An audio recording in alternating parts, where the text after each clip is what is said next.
गुरु नानक देव जी के प्रकाश पुरब समागम दे विच शामिल होणगे प्रधानमंत्री मोदी। दिल्ली दे विच इकबाल सिंह लालपुरा दे घर रात 8 बजे रखा गया समागम। संगत नूं संबोधन भी करनगे प्रधानमंत्री। अकाली दल ने बीबी जगीर कौर नूं पार्टी तो कढ़िया बाहर, मुढ़ली मैंबरशिप तो भी किता बर्खास्त। पार्टी की अनुशासनिक कमेटी ने लिया फैसला, बीबी ते बीजेपी दे नाल मिली भुगत दे इल्जाम।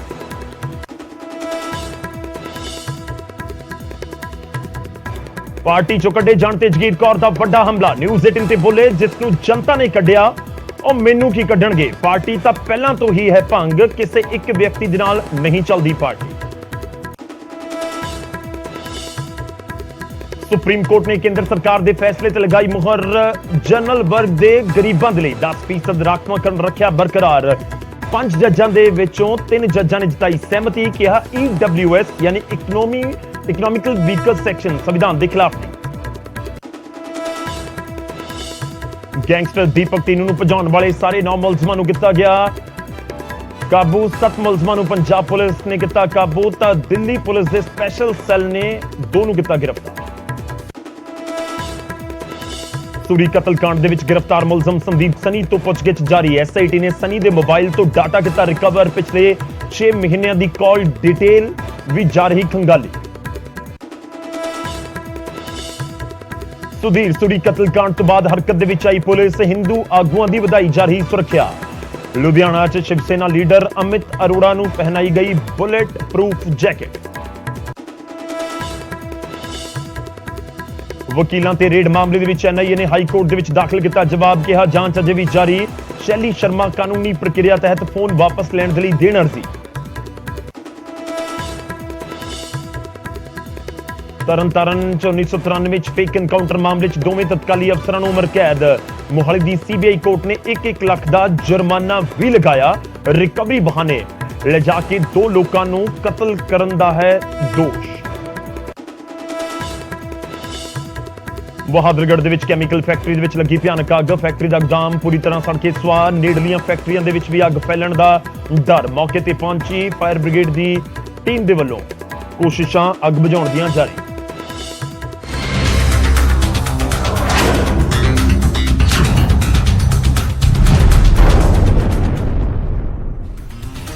सत श्री अकाल, स्वागत है। गौरव शुक्ला मैं हाँ तुहाडे नाल हाज़र हाँ। फर्क तां पैंदा है लैके और फर्क तां पैंदा दी शुरुआत असीं करन जा रहे हां हरियाणा के बहादुरगढ़ तो, जिथे एक अग लगी है कैमिकल फैक्टरी दे विच। या एक कैमिकल फैक्टरी दे विच जबरदस्त अग लगी है ते अग इन्नी ज्यादा भयानक है कि फैक्टरी की छत भी डिग गई है। यार तुहानूं दस दईए कि हर पासे धुआं ही धुआं फैलिया होया ते अग ते काबू पाउण दीयां कोशिशां भी जारी ने। काबिले गौर है कि फैक्टरी दे विच लगी अग ने आले दुआले दीयां फैक्टरियां तक नूं लपेट दे विच ना लैवे, यह भी खदशा जताया जा रहा है। तस्वीरां कुछ ही पलों दे विच तुहाडी टीवी स्क्रीन दे उत्ते खबर है बहादुरगढ़ तो, जिथे एक फैक्टरी दे विच अग लगी है और जबरदस्त अग लगी है। और जो इस समय तस्वीरों के नजर आ रहा है कि फैक्टरी की अग बाहर खड़ियां गड्डियां तक भी पहुंच गई और बाहर खड़ियां गड्डियां भी अपनी लपेट के लिया है। यह भी तुहानूं दस दईए कि अंदर रुक रुक के धमाके होंदे हुए नजर आए ने। एक कैमिकल की फैक्टरी है। आमतौर पर जी कैमिकल के उत्ते ड्रम या फिर कैमिकल नूं स्टोर करके ਵੱਖ-ਵੱਖ तरीकों के रखा जाता है। तो अग जिमें जिमें फैल रही है उवें उवें धमाका होंदा होया नजर आया और छत भी डिग गई। बड़ी जबरदस्त अग है और तस्वीरें सब कुछ बयान कर रही ने। बहादुरगढ़ तो इस समय तस्वीरें तुहानूं दिखा रहे हैं जिथे जबरदस्त अग लगी। अग लगन की वजह से फैक्टरी की छत भी डिग गई और उस तो बाद क्योंकि कैमिकल सी बहुत बड़ी मात्रा के दस्सिया जा रहा है कि इस फैक्टरी के कैमिकल पिया होया सी। जिवें अग लगी कैमिकल ने भी अग फड़नी शुरू कर दी। उस तो बाद जो अग इस समय नजर आ रही है, फायर ब्रिगेड भी बेबस नजर आती है और कंध डिगदी हुई भी तुहानूं नजर आ रही है। अग की वजह के नाल फैक्टरी की छत भी डिग गई। तो जबरदस्त अग इस समय तस्वीरां बहादुरगढ़ हरियाणा तो ने और कैमिकल की फैक्टरी के अग लगी है। कोशिश करेंगे होर तुहाडे तक जानकारी पहुंचाइए कि उस समय कोई मजदूर तो अंदर मौजूद नहीं थी, इसकी वजह की है और इस समय हालात की ने। सीधा रुख करते हैं प्रदीप धनखड़ साडे सहयोगी इस समय साडे नाल फोन लाइन के उत्ते जुड़ रहे हैं बहादुरगढ़ तो। प्रदीप, जानना चाहेंगे इस समय क्या कुछ स्थिति है? ये तो भयंकर जबरदस्त आग लग रही है। जी गौरव, बिल्कुल पूरी तरह से भीषण आग ने फैक्ट्री को अपनी पूरी चपेट में ले लिया है, जिसकी वजह से फैक्ट्री की जो छत है वो भी गिर गई है। हालांकि अंदर 8 से 10 कर्मचारी मौजूद थे जिन्होंने भागकर अपनी जान बचाई है। फिलहाल फायर ब्रिगेड की 4 गाड़ियां मौके पर मौजूद हैं। आग पर काबू पाने के प्रयास लगातार जारी हैं, लेकिन अभी तक आग को पूरी तरह से काबू नहीं पाया गया है। फिलहाल जो कर्मचारी हैं उन्हें काफी दिक्कत का सामना करना पड़ रहा है, क्योंकि बेहद ज्वलनशील केमिकल फैक्ट्री के अंदर रखा हुआ था। गोदाम की तरह इस फैक्ट्री को ये यूज करते थे। दरअसल अनीडा नाम से कीटनाशक दवाइयां यहाँ पर बनाई जाती है, जो फसलों पर छिड़काव करने के काम आती हैं। उन दवाइयों में ये आग लगी हुई है। भारी संख्या में यहाँ पर केमिकल के भारी भारी ड्राम रखे हुए थे, जिनके फटने की आवाज भी अंदर से लगातार आ रही है। और धमाके की वजह से ही फैक्ट्री की छत भी नीचे गिर गई, जिसकी वजह से लाखों रुपए का नुकसान हुआ है। कच्चा और पक्का माल जो रखा हुआ था अंदर पूरी तरह से जलकर राख हो गया। प्रदीप, ये भी जानना चाहेंगे कि ये केवल गोडाउन के तौर पर ही इस्तेमाल किया जा रहा था, यहाँ पर कोई फैक्ट्री के वर्कर, काम करने वाले जिस समय ये आग लगी कोई भी मौजूद नहीं था? जी, करीब 8 से 10 कर्मचारी मौके पर मौजूद थे। फिलहाल सभी के सभी कर्मचारी सुरक्षित बाहर निकल चुके हैं और अभी किसी प्रकार का कोई खतरा नहीं बना है, लेकिन आग पर अभी भी पूरी तरह से काबू नहीं पाया गया है। काफी भड़कती हुई आग है, देखना होगा कि कब तक आखिर इस पर काबू पाया जा सकता है। ये भी जानना चाहेंगे, क्योंकि खबर ये भी आ रही है कि जो आसपास की फैक्ट्रीज हैं या जो दूसरी इमारतें हैं उनको भी खतरा इस समय लग रहा है, क्या स्थिति है? जी बिल्कुल, आग भड़कने का खतरा लगातार बना हुआ, क्योंकि पास में ही गत्ते की फैक्ट्री है जिसमें आग भड़क सकती है। इसलिए वहां पर फायर ब्रिगेड की गाड़ी मौजूद और पानी का लगातार छिड़काव कर रही है। जी गौरव। और ये किस तरह का एरिया, कोई इंडस्ट्रियल एरिया है? कहां पर ये पूरी जो फैक्ट्री बनी हुई?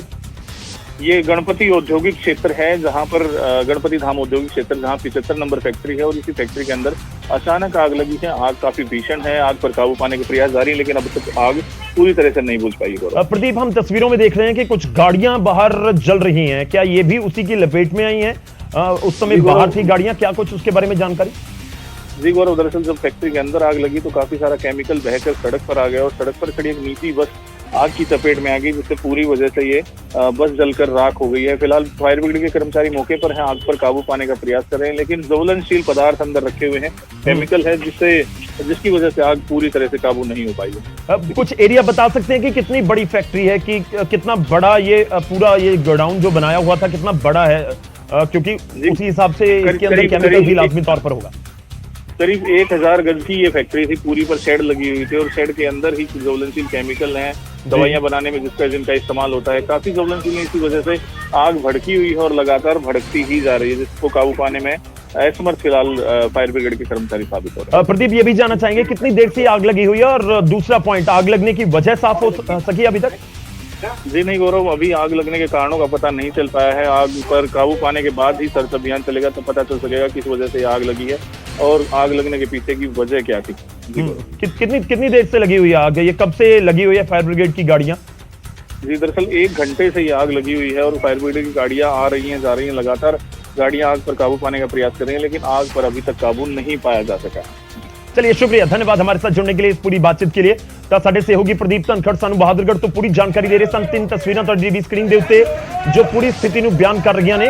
ਕਾਬਿਲੇ ਗੌਰ ਹੈ ਕਿ ਜਿਹੜੀਆਂ ਗੱਡੀਆਂ ਤੁਸੀਂ ਦੇਖ ਰਹੇ ਹੋ, ਮੈਂ ਸਭ ਤੋਂ ਪਹਿਲਾਂ ਇਸ ਦਾ ਜ਼ਿਕਰ ਕਰਾਂ, ਜਿਹੜੀਆਂ ਗੱਡੀਆਂ ਦੇਖ ਰਹੇ ਹੋ, ਕੈਮੀਕਲ ਜਦੋਂ ਅੰਦਰ ਬਲਾਸਟ ਹੋਇਆ ਔਰ ਉਸ ਦੇ ਨਾਲ ਪਏ ਕੁਝ ਢੋਲ ਵੀ ਬਲਾਸਟ ਹੋ ਗਏ ਜਾਂ ਡਰਮ ਜਿਹੜੇ ਸੀ ਉਹ ਬਲਾਸਟ ਹੋ ਗਏ, ਤਾਂ ਉਸ ਦੇ ਵਿੱਚੋਂ ਵੀ ਕੈਮੀਕਲ ਰਿਸਦਾ ਹੋਇਆ ਸੜਕ ਦੇ ਉੱਤੇ ਆ ਗਿਆ और उसके पिछे पिछे अग भी कैमिकल के जरिए ना गड्डियां तक पहुंच गई, वो भी बिल्कुल सड़ के स्वाह हो चुकी ने।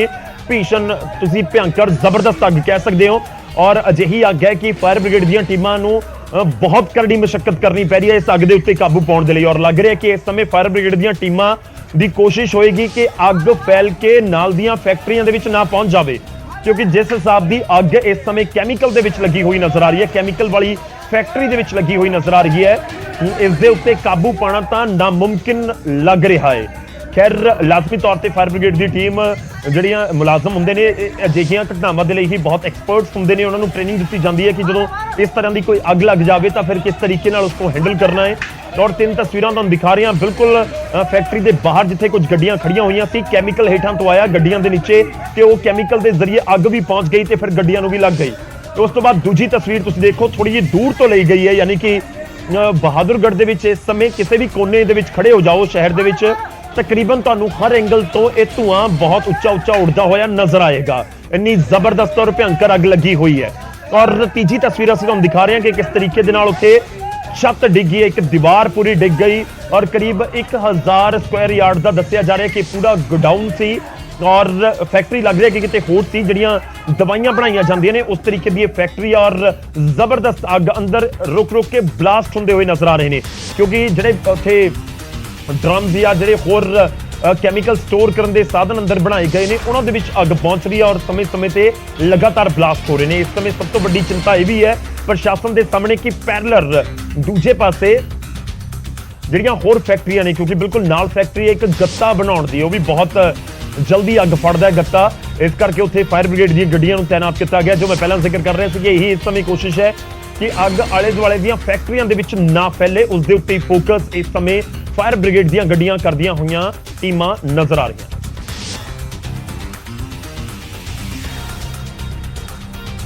ਖੈਰ ਜਦੋਂ ਇੰਨੀ ਜ਼ਬਰਦਸਤ ਭਿਅੰਕਰ ਅੱਗ ਲੱਗ ਜਾਵੇ ਤੇ ਜਦੋਂ ਫਾਇਰ ਬ੍ਰਿਗੇਡ ਦੀ ਟੀਮ ਵੀ ਬੇਵਸ ਨਜ਼ਰ ਆਵੇ ਫਿਰ ਫਰਕ ਤਾਂ ਪੈਂਦਾ ਹੈ। ਉਹ ਤਾਂ ਦੀਪਕ ਟੀਨੂ ਮਾਮਲੇ ਦੇ ਵਿੱਚ ਵੱਡੀ ਖਬਰ ਇੱਕ ਆ ਰਹੀ ਹੈ, ਉਸ ਦਾ ਰੁਖ ਕਰਦੇ ਹਾਂ। ਦੀਪਕ ਟੀਨੂ ਨੂੰ ਭਜਾਉਣ ਵਾਲੇ ਜਿਹੜੇ ਮੁਲਜ਼ਮ ਨੇ ਉਹਨਾਂ ਨੂੰ ਕਾਬੂ ਕੀਤਾ ਗਿਆ। ਸਾਰੇ ਮੁਲਜ਼ਮ ਜਿਨ੍ਹਾਂ ਨੇ ਪੂਰੀ ਰਚਨਾ ਕੀਤੀ, ਪੂਰੀ ਜਿਹੜੀ ਸਾਜ਼ਿਸ਼ ਰਚੀ, ਉਹ ਸਾਰੇ ਮੁਲਜ਼ਮ ਜੋ ਪੁਲਿਸ ਦਾ ਦਾਅਵਾ ਹੈ ਕਿ ਉਹਨਾਂ ਨੂੰ ਕਾਬੂ ਕਰ ਲਿਆ ਗਿਆ। ਟੋਟਲ ਗਿਣਤੀ ਇਹਨਾਂ ਦੀ 9 ਜਿਨ੍ਹਾਂ ਨੂੰ ਗ੍ਰਿਫਤਾਰ ਕੀਤਾ ਗਿਆ ਤੇ ਪੰਜਾਬ ਪੁਲਿਸ ਨੇ 7 ਮੁਲਜ਼ਮ ਕਾਬੂ ਕੀਤੇ ਨੇ, ਜਦਕਿ ਦਿੱਲੀ ਦੇ ਸਪੈਸ਼ਲ ਸੈੱਲ ਨੇ 2 ਮੁਲਜ਼ਮਾਂ ਨੂੰ ਗ੍ਰਿਫਤਾਰ ਕੀਤਾ ਹੈ। ਚਿਰਾਗ ਨਾਮ ਦਾ ਮੁਲਜ਼ਮ ਵੀ ਗ੍ਰਿਫਤਾਰ ਕੀਤਾ ਗਿਆ। ਪਟਿਆਲਾ ਦੇ ਵਿੱਚ ਆਈਜੀ ਮੁਖਵਿੰਦਰ ਸਿੰਘ ਛਿੰਨਾ ਨੇ ਇਹ ਪੂਰੀ ਜਾਣਕਾਰੀ ਦਿੱਤੀ। ਕਾਬਿਲੇ ਗੌਰ ਹੈ ਕਿ ਦੀਪਕ ਟੀਨੂ ਦਾ ਭਰਾ ਦੱਸਿਆ ਜਾਂਦਾ ਹੈ ਚਿਰਾਗ, ਜਿਸ ਨੂੰ ਕਾਬੂ ਕੀਤਾ ਗਿਆ। ਹੁਣ ਤੱਕ ਇਸ ਪੂਰੇ ਮਾਮਲੇ ਦੇ ਵਿੱਚ 9 ਮੁਲਜ਼ਮ ਗ੍ਰਿਫਤਾਰ ਕੀਤੇ ਗਏ ਨੇ। ਦੀਪਕ ਟੀਨੂ ਸਿੱਧੂ ਮੂਸੇਵਾਲਾ ਕਤਲ ਕੇਸ ਦੇ ਵਿੱਚ ਗ੍ਰਿਫਤਾਰ ਕੀਤਾ ਗਿਆ ਸੀ ਅਕਤੂਬਰ ਦੇ ਪਹਿਲੇ ਹਫਤੇ ਦੇ ਵਿੱਚ ਔਰ ਫਰਾਰ ਹੋਇਆ ਸੀ ਇਨਫੈਕਟ ਅਕਤੂਬਰ ਦੇ ਸ਼ੁਰੂਆਤ ਦੇ ਵਿੱਚ, ਤੇ ਉਸ ਤੋਂ ਬਾਅਦ 18 ਦਿਨ ਬਾਅਦ ਦਿੱਲੀ ਪੁਲਿਸ ਦੀ ਸਪੈਸ਼ਲ ਸੈੱਲ ਨੇ ਅਜਮੇਰ ਤੋਂ ਇੱਕ ਵਾਰ ਫਿਰ ਤੋਂ ਦੀਪਕ ਟੀਨੂ ਨੂੰ ਗ੍ਰਿਫਤਾਰ ਕਰ ਲਿਆ। ਹੁਣ ਦੀਪਕ ਟੀਨੂ ਭੱਜਿਆ ਕਿਵੇਂ, ਉਸ ਦੇ ਉੱਤੇ ਵੀ ਪੁਲਿਸ ਇਸ ਸਮੇਂ ਜਾਂਚ ਕਰ ਰਹੀ ਹੈ। ਵੱਖ-ਵੱਖ ਗੱਡੀਆਂ ਵੀ ਬਰਾਮਦ ਕੀਤੀਆਂ ਗਈਆਂ ਨੇ। ਹੁਣ ਤੱਕ 7 ਮੁਲਜ਼ਮ ਇਸ ਪੂਰੇ ਕੇਸ ਦੇ ਵਿੱਚ ਹਥਿਆਰਾਂ ਸਣੇ ਗ੍ਰਿਫਤਾਰ ਕਰ ਲਏ ਗਏ ਨੇ, ਜਦਕਿ 9 ਟੋਟਲ ਮੁਲਜ਼ਮ ਨੇ। 7 ਪੰਜਾਬ ਪੁਲਿਸ ਨੇ ਗ੍ਰਿਫਤਾਰ ਕੀਤੇ ਨੇ ਤੇ 2 ਮੁਲਜ਼ਮ ਕਾਬੂ ਕੀਤੇ ਨੇ ਦਿੱਲੀ ਪੁਲਿਸ। ਫੁਟੇਜ ਦੇ ਵਿੱਚ ਵੀ ਮਾਸਟਰਮਾਈਂਡ ਚਿਰਾਗ ਦੀ ਕੰਪਲੀਟ ਫੋਟੋ ਆਈਆਂ ਹੋਈਆਂ। ਸਾਡੇ ਪਾਸ ਬੜੇ ਸਟਰੋਂਗ ਐਵੀਡੈਂਸ ਹੈ ਕਿ ਉਹ ਸੈਂਟਰੋ ਗੱਡੀ ਜਿਹਦੇ 'ਤੇ ਭਜਾ ਕੇ ਲੈ ਕੇ ਗਿਆ। ਤੁਸੀਂ ਥਾਂ-ਥਾਂ ਤੇ CCTV ਫੁਟੇਜ ਵੀ ਲਏ ਨੇ, ਉਹ ਵੀ ਅਸੀਂ ਰਿਕਵਰ ਕਰ ਲਈ ਹੈ। ਇਸ ਤੋਂ ਇਲਾਵਾ 4 ਗੱਡੀਆਂ ਰਿਕਵਰ ਹੋਈਆਂ ਨੇ ਹੋਰ। ਇੱਕ ਮਰਸਡੀ ਬੈਂਜ਼ ਹੈ ਜਿਹੜੀ ਅੱਗੇ ਰੈਕੀ ਕਰਦੀ ਸੀ। ਇਹਨਾਂ ਦੇ ਰੂਟ ਕਲੀਅਰ ਦੇਖਣ ਲਈ ਵੱਡੀ ਗੱਡੀ ਯੂਜ਼ ਕੀਤੀ ਇਹਨਾਂ ਨੇ। ਰੂਟ ਕਲੀਅਰ ਹੈ, ਕਿਤੇ ਨਾਕਾ ਨਹੀਂ ਹੈ, ਬਿਕੋਜ਼ ਇੱਥੋਂ ਐਸਕੇਪ ਕਰਕੇ ਇਹ ਗੁੱਗਾ ਮੜੀ ਗਏ ਨੇ ਹਨੂੰਮਾਨਗੜ੍ਹ ਦੇ ਵਿੱਚ। ਉੱਥੋਂ ਸਿੰਸੇ ਭਜਾਉਣ ਦੇ ਵਿੱਚ ਤਾਂ ਪੁਲਿਸ ਦੇ ਲਈ ਤੇ ਇੱਕ ਲਾਜ਼ਮੀ ਤੌਰ ਤੇ ਚੁਣੌਤੀ ਬਣ ਗਈ ਸੀ ਦੀਪਕ ਟੀਨੂ ਦਾ ਫਰਾਰ ਹੋਣਾ, ਕਿ ਕਿਵੇਂ ਫਰਾਰ ਹੋਇਆ। ਤੇ ਹੁਣ ਪੰਜਾਬ ਪੁਲਿਸ ਹਰ ਉਸ ਸ਼ਖਸ ਤੱਕ ਪਹੁੰਚੀ ਹੈ ਜਿਸ ਦੇ ਵੱਲੋਂ ਮਦਦ ਕੀਤੀ ਗਈ ਦੀਪਕ ਟੀਨੂ ਨੂੰ ਭਜਾਉਣ ਦੇ ਵਿੱਚ। ਹੁਣ ਗੱਲ ਸਿੱਧੂ ਮੂਸੇਵਾਲਾ ਦੀ। ਸਿੱਧੂ ਮੂਸੇਵਾਲਾ ਤਾਂ ਇਸ ਦੁਨੀਆ ਦੇ ਵਿੱਚ ਨਹੀਂ ਨੇ, ਪਰ ਉਹਨਾਂ ਦੇ ਗੀਤ ਹੁਣ ਵੀ ਸੁਣੇ ਜਾ ਰਹੇ ਨੇ ਤੇ ਗੁਰੂ ਨਾਨਕ ਦੇਵ ਜੀ ਦੇ ਪ੍ਰਕਾਸ਼ ਪੁਰਬ ਦੇ ਮੌਕੇ ਦੇ ਉੱਤੇ ਸਿੱਧੂ ਮੂਸੇਵਾਲਾ ਦਾ ਨਵਾਂ ਗਾਣਾ ਰਿਲੀਜ਼ ਹੋਣ ਜਾ ਰਿਹਾ ਤੇ ਇਸ ਗਾਣੇ ਦਾ ਨਾਮ ਹੈ ਵਾਰ। ਵੈਸੇ ਵੀ ਇਹ ਵਾਰ ਹੈ ਜੋ ਹਰੀ ਸਿੰਘ ਨਲੂਆ ਤੇ ਗਾਈ ਗਈ ਹੈ। ਇਸ ਨੂੰ 8 ਨਵੰਬਰ ਯਾਨੀ ਗੁਰੂ ਨਾਨਕ ਦੇਵ ਜੀ ਦੇ ਪ੍ਰਕਾਸ਼ ਪੁਰਬ ਦੇ ਮੌਕੇ ਦੇ ਉੱਤੇ ਰਿਲੀਜ਼ ਕੀਤਾ ਜਾਵੇਗਾ। ਇਸ ਗਾਣੇ ਦਾ ਪੋਸਟਰ 6 ਨਵੰਬਰ ਨੂੰ ਮੂਸੇਵਾਲਾ ਦੇ ਇੰਸਟਾਗ੍ਰਾਮ ਦੇ ਪੇਜ ਦੇ ਉੱਤੇ ਸਾਂਝਾ ਕੀਤਾ ਗਿਆ। ਪਿੱਛੇ ਜੇ ਬਾਬਾ ਜੀ ਨੂੰ ਮਿਲੇ ਸੀ ਦਮਦਮਾ ਸਾਹਿਬ ਜੀ, ਉਹਨਾਂ ਨੇ ਵੀ ਸ਼ੁਭਦੀਪ ਮੇਰੇ ਨਾਲ ਸੀਗਾ। ਉਹ ਕਹਿੰਦੇ ਵੀ ਸੀਗਾ ਵੀ ਜਿਵੇਂ ਤੇਰੀ ਫੈਨ ਬਹੁਤ ਅੱਛੇ ਕਿਸੇ ਯੋਧੇ ਤੇ ਵੀ ਗਾਣਾ ਗਾਏ ਕਦੇ। ਜਿੱਥੇ ਸਿੱਧੂ ਮੂਸੇਵਾਲਾ ਦੇ ਪਿਤਾ ਨੇ ਨਿਊਜ਼ 18 ਦੇ ਉੱਤੇ ਗਾਣੇ ਬਾਰੇ ਗੱਲਬਾਤ ਸਾਂਝੀ ਕੀਤੀ ਤਾਂ ਉੱਥੇ ਮਾਤਾ ਨੇ ਵੀ ਸਿੱਧੂ ਦੇ ਇਸ ਗੀਤ ਨੂੰ ਪੁਰਾਣੇ ਗੀਤਾਂ ਵਾਂਗ ਪਿਆਰ ਦੇਣ ਦੀ ਅਪੀਲ ਕੀਤੀ। ਸ਼ਾਇਦ ਉਹਨੇ ਬਾਹਰ ਦਾ ਟੀਜ਼ਰ ਪਾਤਾ ਤੇ 8 ਤਰੀਕ ਨੂੰ ਬਾਹਰ ਉਹਦੀ ਰਿਲੀਜ਼ ਹੋ ਜਾਣੀ ਹੈ। ਸਾਰੇ ਜਣੇ ਉਹਨੂੰ ਪਿਆਰ ਦਿਓ, ਸਤਿਕਾਰ ਦਿਓ। ਸਿੱਧੂ ਦੀ ਮੌਤ ਤੋਂ ਬਾਅਦ ਇਹ ਦੂਜਾ ਗੀਤ ਹੈ। ਇਸ ਤੋਂ ਪਹਿਲਾਂ SYL ਗੀਤ ਰਿਲੀਜ਼ ਕੀਤਾ ਗਿਆ ਸੀ ਜੋ 2 ਦਿਨ ਬਾਅਦ ਹੀ YouTube ਤੇ ਬੈਨ ਕਰ ਦਿੱਤਾ ਗਿਆ ਤੇ SYL ਗੀਤ ਨੂੰ 2 ਦਿਨ ਦੇ ਵਿੱਚ 2.5 ਕਰੋੜ ਤੋਂ ਜ਼ਿਆਦਾ ਵਿਊਜ਼ ਮਿਲੇ ਸਨ। 29 ਮਈ ਨੂੰ ਸਿੱਧੂ ਮੂਸੇਵਾਲਾ ਦਾ ਗੋਲੀਆਂ ਮਾਰ ਕੇ ਕਤਲ ਕਰ ਦਿੱਤਾ ਗਿਆ ਸੀ। ਕਾਬਿਲ ਗੌਰ ਹੈ ਕਿ ਉਹਨਾਂ ਦੇ ਪਿਤਾ ਨੇ ਸਿੱਧੂ ਮੂਸੇਵਾਲਾ ਦੇ ਭੋਗ ਦੇ ਸਮੇਂ ਵੀ ਇਹ ਕਿਹਾ ਸੀ ਕਿ ਉਹਨਾਂ ਦੇ ਬੇਟੇ ਦੇ ਵੱਲੋਂ ਗਾਏ ਗੀਤ ਆਉਣ ਵਾਲੇ ਸਮੇਂ ਦੇ ਵਿੱਚ ਉਹ ਰਿਲੀਜ਼ ਕਰਦੇ ਰਹਿਣਗੇ। ਆਮ ਤੌਰ ਤੇ ਜਿਹੜੇ ਗੀਤਕਾਰ ਹੁੰਦੇ ਨੇ ਜਾਂ ਜਿਹੜੇ ਗਾਇਕ ਹੁੰਦੇ ਨੇ ਉਹ ਗਾਣੇ ਲਿਖਦੇ ਵੀ ਰਹਿੰਦੇ ਨੇ ਤੇ ਉਹਨਾਂ ਨੂੰ ਰਿਕਾਰਡ ਕਰਦੇ ਰਹਿੰਦੇ ਨੇ ਔਰ ਕਾਫੀ ਦੇਰ ਬਾਅਦ ਜਾ ਕੇ ਉਹਨਾਂ ਨੂੰ ਰਿਲੀਜ਼ ਕੀਤਾ ਜਾਂਦਾ। ਇਸ ਤਰ੍ਹਾਂ ਸਿੱਧੂ ਮੂਸੇਵਾਲਾ ਦੇ ਬਹੁਤ ਸਾਰੇ ਅਜਿਹੇ ਗੀਤ ਨੇ ਜੋ ਪਰਿਵਾਰ ਕਹਿ ਰਿਹਾ ਹੈ ਉਹਨਾਂ ਦੇ ਕੋਲ ਹੁਣ ਵੀ ਨੇ ਜੋ ਉਹਨਾਂ ਨੇ ਰਿਕਾਰਡ ਕੀਤੇ ਸੀ। ਅੱਗੇ ਵਧਦੇ ਤੇ ਖਬਰ ਮੱਧ ਪ੍ਰਦੇਸ਼ ਦੇ ਇੰਦੌਰ ਤੋਂ, ਜਿੱਥੇ ਨਸ਼ੇ ਦੀ ਹਾਲਤ ਦੇ ਵਿੱਚ ਕੁੜੀਆਂ ਦੇ ਵਿਚਾਲੇ ਸੜਕ ਦੇ ਉੱਤੇ ਹੀ ਬਵਾਲ ਹੋ ਗਿਆ। ਚਾਰ ਕੁੜੀਆਂ ਇੱਕ ਕੁੜੀ ਦੇ ਉੱਤੇ ਭੜਕ ਰਹੀਆਂ ਨੇ, ਕੋਈ ਚੱਪਲ ਦੇ ਨਾਲ ਤੇ ਕੋਈ ਲੱਤਾਂ ਤੇ ਮੁੱਕਿਆਂ ਦੇ ਨਾਲ ਤਾਂ ਕੋਈ ਥੱਪੜ ਮਾਰ ਰਹੀ ਹੈ। ਜਿਸ ਨੂੰ ਕੁੱਟਿਆ ਜਾ ਰਿਹਾ ਕੁੜੀ ਚੀਖ ਰਹੀ ਹੈ ਤੇ ਇੰਨਾ ਕੁੱਟਿਆ ਜਾ ਰਿਹਾ ਹੈ ਕਿ ਹਿਸਾਬ ਲਗਾਉਣਾ ਔਖਾ। ਨੇੜੇ ਹੀ ਇੱਕ ਸਕੂਟੀ ਵੀ ਖੜੀ ਹੈ ਅਤੇ ਕਈ ਲੋਕ ਨੇ ਜੋ ਤਮਾਸ਼ਾ ਦੇਖ ਰਹੇ ਨੇ। ਦੱਸਿਆ ਜਾ ਰਿਹਾ ਕਿ ਘਟਨਾ 3 ਦਿਨ ਪਹਿਲਾਂ ਦੀ ਹੈ, ਜਿਸ ਦਾ ਵੀਡੀਓ ਹੁਣ ਵਾਇਰਲ ਹੋ ਰਿਹਾ ਹੈ। ਵੀਡੀਓ ਦੇ ਵਿੱਚ ਜਿਸ ਕੁੜੀ ਦੀ ਕੁੱਟਮਾਰ ਕੀਤੀ ਗਈ ਉਸ ਨੂੰ ਬੁਰੀ ਤਰ੍ਹਾਂ ਜ਼ਖਮੀ ਕਰ ਦਿੱਤਾ ਗਿਆ। ਉਧਰ ਹੀ MIG ਥਾਣੇ ਦੇ ਵਿੱਚ 3 ਕੁੜੀਆਂ ਦੇ ਖਿਲਾਫ ਸ਼ਿਕਾਇਤ ਵੀ ਦਰਜ ਕੀਤੀ ਗਈ ਹੈ।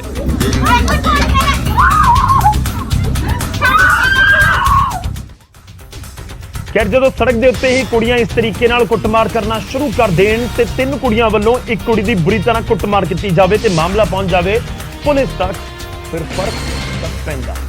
ਉਧਰ ਸੁਧੀਰ ਸੂਰੀ ਕਤਲकांड ਮਾਮਲੇ ਦੇ ਵਿੱਚ ਬੀਤੇ ਦਿਨ SIT ਗਠਿਤ ਕੀਤੀ ਗਈ ਸੀ, ਪਰ ਹੁਣ ਇਸ ਸਿੱਟ ਦੇ ਮੁਖੀ ਨੂੰ ਬਦਲ ਦਿੱਤਾ ਗਿਆ ਤੇ ਹੁਣ ਜਗਜੀਤ ਵਾਲੀਆ ਨੂੰ SIT ਇੰਚਾਰਜ ਲਗਾ ਦਿੱਤਾ ਗਿਆ ਹੈ। DGP ਗੌਰਵ ਯਾਦਵ ਖੁਦ ਪੂਰੀ ਮੋਨੀਟਰਿੰਗ ਵੀ ਕਰ ਰਹੇ ਨੇ। ਇਸ ਮਾਮਲੇ 'ਚ ਮੁਲਜ਼ਮ ਸੰਦੀਪ ਤੋਂ ਲਗਾਤਾਰ ਪੁੱਛਗਿੱਛ ਜਾਰੀ ਹੈ ਤੇ SIT ਨੇ ਸੰਦੀਪ ਦਾ ਮੋਬਾਈਲ ਵੀ ਬਰਾਮਦ ਕੀਤਾ ਹੈ। ਸੂਤਰਾਂ ਮੁਤਾਬਕ ਸੰਦੀਪ ਦੇ ਮੋਬਾਈਲ ਤੋਂ ਡਾਟਾ ਰਿਕਵਰ ਕਰਵਾਇਆ ਜਾ ਰਿਹਾ ਹੈ। ਸਿਰਫ ਇੰਨਾ ਹੀ ਨਹੀਂ, 6 ਮਹੀਨੇ ਦੀ ਕਾਲ ਡਿਟੇਲ ਵੀ ਕਢਵਾਈ ਗਈ। ਦੱਸ ਦਈਏ ਕਿ ਸੁਧੀਰ ਸੂਰੀ ਦਾ ਅੰਮ੍ਰਿਤਸਰ ਦੇ ਵਿੱਚ ਗੋਲੀਆਂ ਮਾਰ ਕੇ ਉਸ ਸਮੇਂ ਕਤਲ ਕਰ ਦਿੱਤਾ ਗਿਆ ਸੀ ਜਦੋਂ ਮੰਦਿਰ ਦੇ ਬਾਹਰ ਪਏ ਕੂੜੇ ਨੂੰ ਲੈ ਕੇ ਪ੍ਰਦਰਸ਼ਨ ਕਰ ਰਹੇ ਸਨ ਤੇ ਉਸ ਤੋਂ ਬਾਅਦ ਸੰਦੀਪ ਨੂੰ ਪੁਲਿਸ ਨੇ ਮੌਕੇ ਤੋਂ ਹੀ ਗ੍ਰਿਫਤਾਰ ਕਰ ਲਿਆ ਸੀ। ਉਧਰ ਸੁਧੀਰ ਸੂਰੀ ਦੇ ਕਤਲ ਤੋਂ ਬਾਅਦ DGP ਇਸ ਮਾਮਲੇ ਤੇ ਖੁਦ ਨਜ਼ਰ ਰੱਖ ਰਹੇ ਨੇ ਤੇ ਇਸ ਵਿਚਾਲੇ ਪੰਜਾਬ ਪੁਲਿਸ ਦੇ ਵੱਲੋਂ VVIPs ਦੀ ਸੁਰੱਖਿਆ ਦੀ ਸਮੀਖਿਆ ਵੀ ਸ਼ੁਰੂ ਕਰ ਦਿੱਤੀ ਗਈ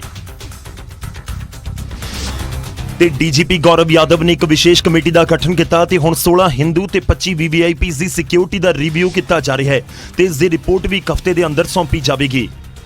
ਟੀਮ ਦੇ ਗਠਨ ਤੋਂ ਬਾਅਦ ਟੀਮ ਦੇ ਮੈਂਬਰ ਲੁਧਿਆਣਾ ਪਹੁੰਚੇ ਤੇ ਹਿੰਦੂ ਆਗੂ ਅਮਿਤ ਅਰੋੜਾ ਦੀ ਸੁਰੱਖਿਆ ਦੀ ਸਮੀਖਿਆ ਕੀਤੀ। ਅਰੋੜਾ ਨੂੰ ਬੁਲੇਟ ਪ੍ਰੂਫ ਜੈਕਟ ਵੀ ਪਵਾਈ ਗਈ। ਦੱਸ ਦਈਏ ਕਿ ਅਮਿਤ ਅਰੋੜਾ ਵੀ ਸੋਸ਼ਲ ਮੀਡੀਆ ਦੇ ਉੱਤੇ ਆਪਣੇ ਬਿਆਨਾਂ ਨੂੰ ਲੈ ਕੇ ਖੂਬ ਚਰਚਾਵਾਂ 'ਚ ਰਹਿੰਦੇ ਨੇ। ਪੰਜਾਬ ਪੁਲਿਸ ਨੇ ਇਹ ਫੈਸਲਾ ਸੁਧੀਰ ਸੂਰੀ ਦੀ ਮੌਤ ਤੋਂ ਬਾਅਦ ਲਿਆ ਹੈ। ਸੁਧੀਰ ਸੂਰੀ ਦਾ ਅੰਮ੍ਰਿਤਸਰ ਦੇ ਵਿੱਚ ਦਿਨ ਦਿਹਾੜੇ ਗੋਲੀਆਂ ਮਾਰ ਕੇ ਸ਼ੁੱਕਰਵਾਰ ਨੂੰ ਕਤਲ ਕਰ ਦਿੱਤਾ ਗਿਆ ਸੀ। ਉਧਰ ਬੀਬੀ ਜਗੀਰ ਕੌਰ ਦਾ ਜ਼ਿਕਰ ਕਰੀਏ ਤਾਂ ਅਕਾਲੀ ਦਲ ਨੇ ਸ਼੍ਰੋਮਣੀ ਅਕਾਲੀ ਦਲ ਨੇ ਬੀਬੀ ਜਗੀਰ ਕੌਰ ਦੇ ਉੱਤੇ ਵੱਡਾ ਐਕਸ਼ਨ ਲਿਆ ਤੇ ਪਾਰਟੀ ਦੀ ਅਨੁਸ਼ਾਸਨੀ ਕਮੇਟੀ ਨੇ ਬੀਬੀ ਜਗੀਰ ਕੌਰ ਨੂੰ ਬਾਹਰ ਦਾ ਰਾਹ ਦਿਖਾ ਦਿੱਤਾ। ਪਹਿਲਾ ਮੌਕਾ ਫਿਰ ਮੁਅੱਤਲ, ਫਿਰ ਜਵਾਬ ਦੀ ਉਡੀਕ। ਪਾਰਟੀ ਨੇ 3 ਮੌਕੇ ਦਿੱਤੇ। ਜਦੋਂ ਅਕਾਲੀ ਦਲ ਨੂੰ ਬੀਬੀ ਜਗੀਰ ਕੌਰ ਤੋਂ ਜਵਾਬ ਨਹੀਂ ਮਿਲਿਆ ਤਾਂ ਫਿਰ ਅਨੁਸ਼ਾਸਨਿਕ ਕਮੇਟੀ ਨੇ ਬੀਬੀ ਜਗੀਰ ਕੌਰ ਨੂੰ ਦਿਖਾ ਦਿੱਤਾ ਬਾਹਰ ਦਾ ਰਾਹ। ਟਕਸਾਲੀ ਆਗੂ ਨੂੰ ਬਾਹਰ ਕਰਨ ਦਾ ਰਾਹ ਦਿਖਾਉਂਦਿਆਂ ਅਨੁਸ਼ਾਸਨਿਕ ਕਮੇਟੀ ਦੇ ਮੈਂਬਰਾਂ ਨੇ ਅਕਾਲੀ ਆਗੂਆਂ ਨੂੰ ਵੀ ਅਗਾਹ ਕੀਤਾ। ਬੀਬੀ ਜੀ ਨੂੰ ਪਾਰਟੀ ਦੇ ਵਿੱਚੋਂ ਕੱਢ ਦਿੱਤਾ ਗਿਆ। ਪਾਰਟੀ ਦੇ ਵਿੱਚੋਂ ਉਹਨਾਂ ਦਾ ਜਿਹੜੀਆਂ ਸੇਵਾਵਾਂ ਉਹ ਸਾਰੀਆਂ ਮੁੱਢਲੀ ਮੈਂਬਰਸ਼ਿਪ ਤੇ ਉਹਨਾਂ ਨੂੰ ਖਾਰਜ ਕਰ ਦਿੱਤਾ ਗਿਆ। ਉਹਨਾਂ ਦੀਆਂ ਸਾਰੀਆਂ ਸੇਵਾਵਾਂ ਪਾਰਟੀ ਦੇ ਵਿੱਚੋਂ ਖਤਮ ਕਰਤੀਆਂ। ਅੱਜ ਤੋਂ ਬਾਅਦ ਪਾਰਟੀ ਦਾ ਬੀਬੀ ਜਗੀਰ ਕੌਰ ਨਾਲ ਕੋਈ ਲੈਣਾ ਦੇਣਾ ਨਹੀਂ, ਨਾ ਉਹ ਸਾਡੇ ਮੈਂਬਰ ਨੇ ਤੇ ਸਾਰੇ ਅਸੀਂ ਮੈਂਬਰਾਂ ਨੂੰ ਵੀ ਅਪੀਲ ਕਰਾਂਗੇ ਕਿਸੇ ਕਿਸਮ ਦੀ ਵੀ ਗੱਲਬਾਤ ਜਾਂ ਨੇੜਤਾ ਰੱਖਣ ਦੀ ਕੋਸ਼ਿਸ਼ ਨਾ ਕੀਤੀ ਜਾਵੇ। ਬੀਬੀ ਜਗੀਰ ਕੌਰ ਨੂੰ ਪਾਰਟੀ ਤੋਂ ਫਾਰਿਗ ਕੀਤਾ ਗਿਆ ਤਾਂ ਬੀਬੀ ਜਗੀਰ ਕੌਰ ਅਜੇ ਵੀ ਆਪਣੇ ਆਪ ਨੂੰ ਅਕਾਲੀ ਆਗੂ ਮੰਨ ਰਹੇ ਨੇ ਤੇ ਕਹਿ ਰਹੇ ਨੇ ਕਿ 2 ਜਾਂ 3 ਬੰਦੇ ਉਹਨਾਂ ਨੂੰ ਅਕਾਲੀ ਦਲ ਤੋਂ ਬਾਹਰ ਨਹੀਂ ਕੱਢ ਸਕਦੇ ਤੇ ਬਿਨਾਂ ਨਾਮ ਲਏ ਬਾਦਲ ਪਰਿਵਾਰ ਤੇ ਵੀ ਨਿਸ਼ਾਨਾ ਸਾਧਦਿਆਂ ਕਿਹਾ ਕਿ ਸ਼੍ਰੋਮਣੀ ਅਕਾਲੀ ਦਲ ਕਿਸੇ ਦੀ ਨਿੱਜੀ ਜਾਗੀਰ ਨਹੀਂ। ਜਿਨ੍ਹਾਂ ਨੂੰ ਪੰਜਾਬ ਦੇ ਲੋਕਾਂ ਨੇ ਵੈਸੇ ਕੱਢਿਆ ਹੋਵੇ ਤਾਂ ਮੈਨੂੰ ਕਿੱਥੋਂ ਕੱਢਣਗੇ। ਮਤ ਸੋਚੀਏ ਕਿ 2-3 ਵਿਅਕਤੀ ਬੈਠ ਕੇ ਕਿਸੇ ਨੂੰ ਪਾਰਟੀ ਵਿੱਚੋਂ ਕੱਢ ਸਕਦੇ ਹੈ। ਪਾਰਟੀ ਜਿਹੜੀ ਹੈ ਉਹ ਇੱਕ ਵਿਅਕਤੀ ਦੀ ਨਹੀਂ ਹੈ। ਉਧਰ ਬੀਬੀ ਜਗੀਰ ਕੌਰ ਨੂੰ ਪਾਰਟੀ ਦੇ ਵਿੱਚੋਂ ਤਾਂ ਕੱਢ ਦਿੱਤਾ ਗਿਆ। ਅਨੁਸ਼ਾਸਨੀ ਕਮੇਟੀ ਨੇ BJP ਦੇ ਉੱਤੇ ਵੀ ਗੰਭੀਰ ਇਲਜ਼ਾਮ ਲਗਾਏ ਨੇ।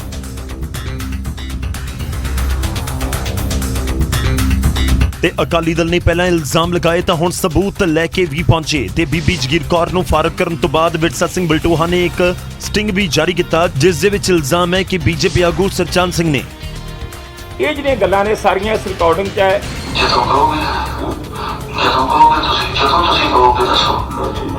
ਜੇ ਤੁਸੀਂ ਫੋਨ ਤੇ ਗੱਲ ਕਰਨੀ ਹੈ ਤੇ ਮੈਂ ਤੁਹਾਨੂੰ ਆਣ ਕੇ ਫੋਨ ਤੇ ਗੱਲ ਕਰਵਾ ਦਾਂਗਾ।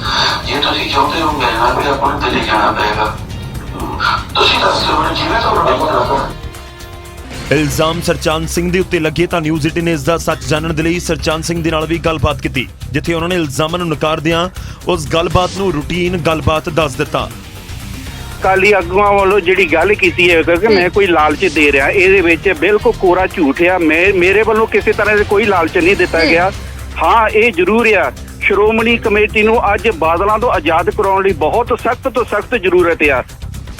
9 ਨਵੰਬਰ ਨੂੰ ਐਸਜੀਪੀਸੀ ਪ੍ਰਧਾਨ ਦੀ ਚੋਣ ਹੋਣੀ ਹੈ। ਉਸ ਤੋਂ ਪਹਿਲਾਂ ਅਕਾਲੀ ਦਲ ਅਤੇ ਬੀਜੇਪੀ ਦੇ ਵਿਚਾਲੇ ਖੂਬ ਇਲਜ਼ਾਮ ਤਰਾਸ਼ੀਆਂ ਹੋ ਰਹੀਆਂ ਨੇ।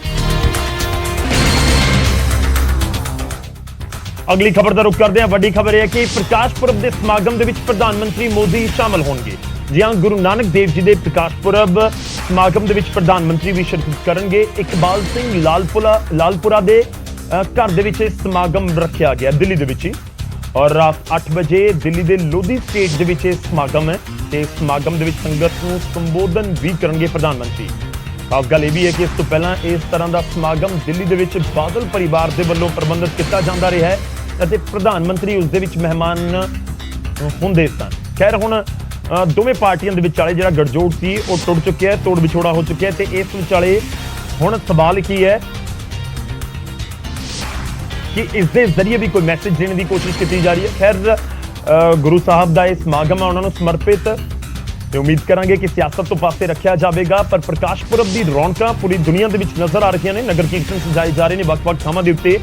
ਤਾਂ ਦੂਜੇ ਪਾਸੇ ਜਿਹੜਾ ਦਿੱਲੀ ਦੇ ਵਿੱਚ ਇੱਕ ਸਮਾਗਮ ਹੈ ਉਸ ਦੇ ਵਿੱਚ ਪ੍ਰਧਾਨ ਮੰਤਰੀ ਵੀ ਸ਼ਿਰਕਤ ਕਰਨਗੇ। ਕਾਬਿਲ ਗੌਰ ਇਹ ਵੀ ਹੈ ਕਿ ਪ੍ਰਧਾਨ ਮੰਤਰੀ ਸਮੇਂ-ਸਮੇਂ ਦੇ ਉੱਤੇ ਗੁਰੂ ਘਰ ਦੇ ਵਿੱਚ ਨਤਮਸਤਕ ਹੋਣ ਦੇ ਲਈ ਜਾਂ ਸਮਾਗਮਾਂ ਦੇ ਵਿੱਚ ਸ਼ਿਰਕਤ ਕਰਨ ਦੇ ਲਈ ਪਹੁੰਚਦੇ ਰਹਿੰਦੇ ਨੇ। ਖਾਸ ਤੌਰ ਤੇ ਜਦੋਂ ਅਸੀਂ 550ਵੇਂ ਪ੍ਰਕਾਸ਼ ਪੁਰਬ ਦਾ ਜ਼ਿਕਰ ਕਰੀਏ ਤਾਂ ਪ੍ਰਧਾਨ ਮੰਤਰੀ ਉੱਥੇ ਵੀ ਪਹੁੰਚੇ ਹੋਏ ਸਨ ਜਦੋਂ ਲਾਂਘੇ ਨੂੰ ਖੋਲ੍ਹਿਆ ਗਿਆ ਉਸ ਸਮੇਂ ਵੀ।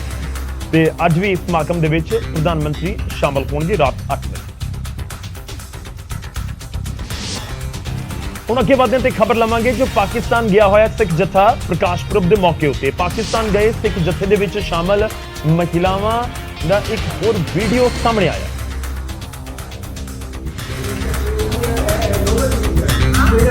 ਵੀਡੀਓ ਦੇ ਵਿੱਚ ਪਾਕਿਸਤਾਨੀ ਗੁਰਦੁਆਰਾ ਕਮੇਟੀ ਦੇ ਪ੍ਰਧਾਨ ਅਮੀਰ ਸਿੰਘ ਸਿੱਖ ਜਥੇ ਦੇ ਵਿੱਚ ਸ਼ਾਮਲ ਮਹਿਲਾਵਾਂ ਦੇ ਨਾਲ ਬਹਿਸ ਕਰ ਰਹੇ ਨੇ।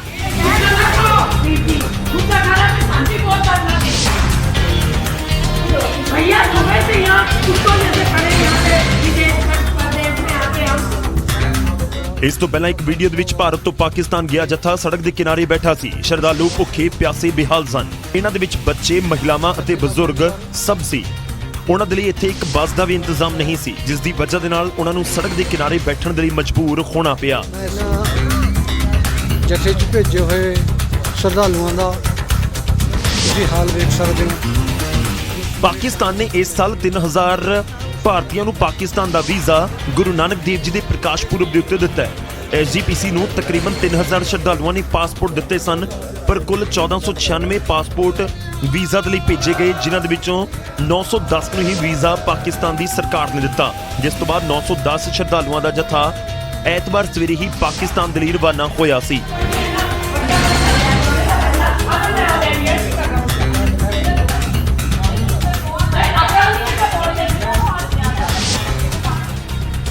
ਤਾਂ ਜਿਹੜੀਆਂ ਵੀਡੀਓ ਸਾਹਮਣੇ ਆ ਰਹੀਆਂ ਨੇ ਲੋਕਾਂ ਦੀ ਪਰੇਸ਼ਾਨੀ, ਜਿਹੜੇ ਸ਼ਰਧਾਲੂ ਗਏ ਹੋਏ ਨੇ ਸੰਗਤ ਦੇ ਲੋਕ, ਉਹਨਾਂ ਦੀ ਪਰੇਸ਼ਾਨੀ ਬਿਆਨ ਕਰ ਰਹੀ ਹੈ ਕਿ ਪਾਕਿਸਤਾਨ ਦੇ ਵਿੱਚ ਸਹੀ ਇੰਤਜ਼ਾਮ ਨਹੀਂ ਕੀਤੇ ਜਾ ਰਹੇ। ਮਹਿਮਾਨ ਦੇ ਤੌਰ ਦੇ ਉੱਤੇ ਜਿਹੜੇ ਲੋਕ ਪਹੁੰਚਦੇ ਨੇ, ਜੇਕਰ ਉਹਨਾਂ ਨਾਲ ਵੀ ਇਸ ਤਰੀਕੇ ਦਾ ਵਤੀਰਾ ਕੀਤਾ ਜਾਵੇ ਫਿਰ ਫਰਕ ਤਾਂ ਪੈਂਦਾ। ਫਿਲਹਾਲ ਫਰਕ ਤਾਂ ਪੈਂਦੇ ਦੇ ਵਿੱਚ ਵੇਲਾ ਹੋ ਚੱਲਿਆ ਤੁਹਾਡੇ ਤੋਂ ਇਜਾਜ਼ਤ ਲੈਣ ਦਾ। ਰਾਤ 9 ਵਜੇ ਮੁੜ ਤੋਂ ਮੁਲਾਕਾਤ ਹੋਵੇਗੀ। ਮੈਨੂੰ ਇਜਾਜ਼ਤ ਦਿਓ। ਧੰਨਵਾਦ।